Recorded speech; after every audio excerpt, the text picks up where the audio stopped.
Hi, everyone. Great to have you with us. It's the MSG 150 at Home presented by Chase. Bill Pito, Wally Zerbiak, Alan Hahn, and lots of concern about our buddy from Chicago, Cam Smith. Not only did he pop a calf in a routine jog the other day, but he apparently is discovering gray hairs, which is even worse than the calf. Bill, father time is coming at me fast, man. So like you mentioned, the calf happens last week. I'm in the mirror this morning brushing my teeth, and I think it's a piece of lint in my hair. I go to pull it, and it's pulling longer. I'm like, wait a minute, that's not lint, that's a gray hair. So I don't know what's happening.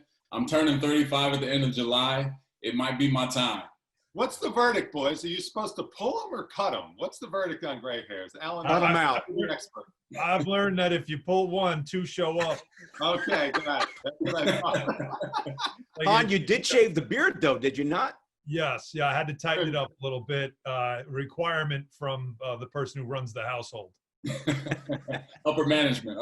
Happy wife, happy life. We all know that. It was a management decision. She said, I didn't marry Santa Claus. And I said, okay, I get it. All right, guys. As always, we thank those working to keep us safe and healthy. And a huge story in the NFL. Bill Belichick at his best gets Cam Newton, 2015 league MVP. Of course, once led the Panthers to the Super Bowl. And Wally, they got him for nothing. It's not going to hurt the cap. Whole lot of upside with not a lot of risk. This could really obviously help the Patriots. This is one of the most intriguing stories going into the season. We were all hoping that Cam Newton was going to go team up with Bill Belichick and the Patriots. And let's not forget, Cam Newton was this close to being a Super Bowl winning MVP probably quarterback.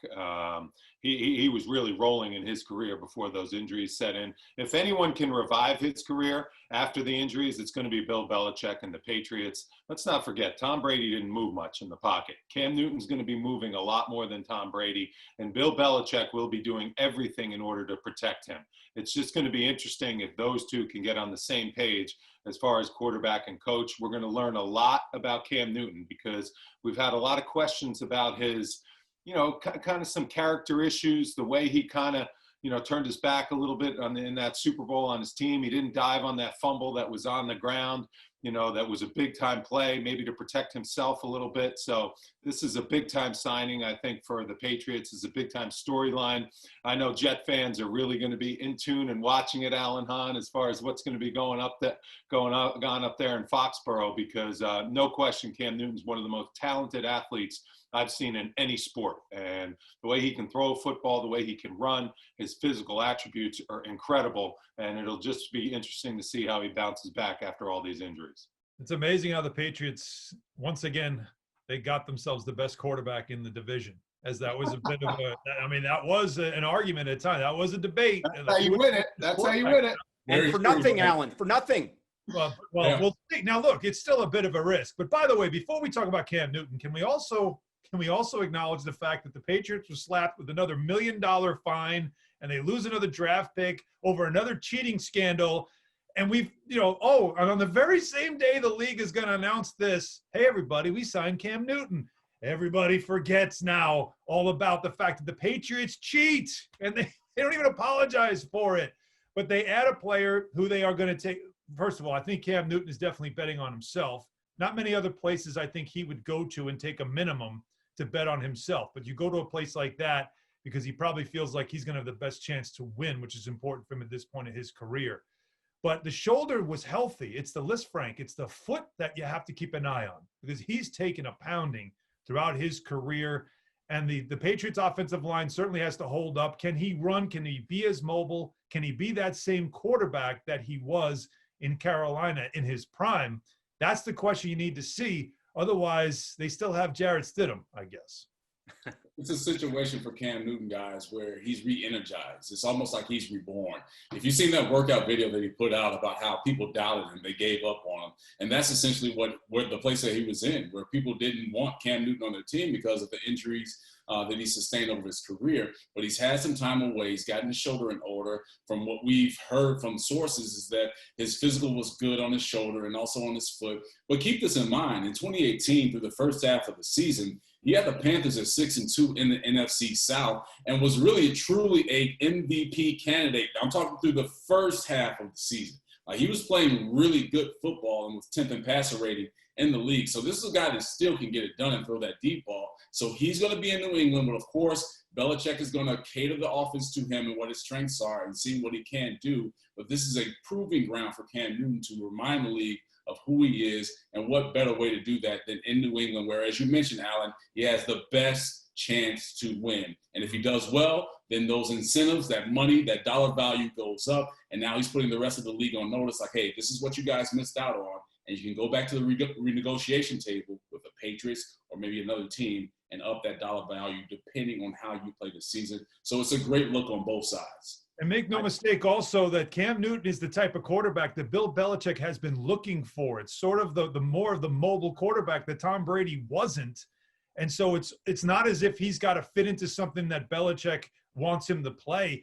He's the exact type of quarterback that Belichick has wanted for the last couple of years. Fascinating. Bill Belichick always does things that are so economically wise, and I think that's a very underrated aspect of the way he has kept the Patriots relevant year after year. Meantime, hard to believe but true, we're almost at the 10-year anniversary of LeBron James' decision to leave the Cavs for Miami. ESPN went over that last night, and to me, LeBron's legacy is giving the players power. They go where they want, and it all began with the decision. And Walt, you played with him in the years before the decision. The players negotiated that in the collective bargaining agreements. They were willing to take less years as far as guaranteed money and contracts. And that's a little bit of a risk no matter who you are. It's obviously worked out for LeBron because of his durability, but in some cases, guys that didn't get those 6 and 7 year contracts that were being given back in my era, some of them missed out. And that kind of gives the power back to the players. Yes, but it is a little bit of a risk for the players. I think the league was in a really good place. Obviously, LeBron carrying the torch. So much money was being brought in. Young kids, fans were just really excited about watching players and grasping onto those players. I also think, you know, it also blew up with social media too. When the decision happened is right when Instagram, Twitter, Facebook really started to take off. And I think that's one thing that NBA players, not only as players, just as icons, really took off. And as people on and off the floor, led by LeBron, made a big impression on young kids, this country, and a lot of fans. And that's why the league has been in such a good place. And you know, it's a give and take, but I don't think the owners mind, because there's so much money rolling into the NBA as far as TVs, as far as, you know, ticket sales and stuff. Before the whole pandemic hit, everything was in a good place, a lot thanks to LeBron's leadership and what he was willing to do back in that decision, by kind of putting his neck out on the line and catching a lot of criticism for how it went down. Yeah, no matter where you lay on how the decision played out, I think in hindsight that LeBron and his team wouldn't do that if they could do it all over again. But it's a situation for him where you think about the influence, and you mentioned this, Wally, the influence that LeBron has on this generation of athletes and younger kids. He's their face. He's their Michael Jordan, if you want to call him that. And you see the ripple effect of how they're making their decisions, whether it's high school players or even college players. They're putting these posts on Instagram or having these videos that they have their own production team come out and make their decision on what college they're going to. So it's giving power back to the athlete and them understanding how they can control their own narrative. And that's, I think, throughout all of this, and what LeBron and what really the sports world and the world has learned is that you can control your own narrative and not have to outsource and go to someone else. And it's tough for me to say this because we're all in media, but the players and the athletes have decided that, hey, we can make sure that we tell things the way that we want it to tell them. So I tip my hat to LeBron and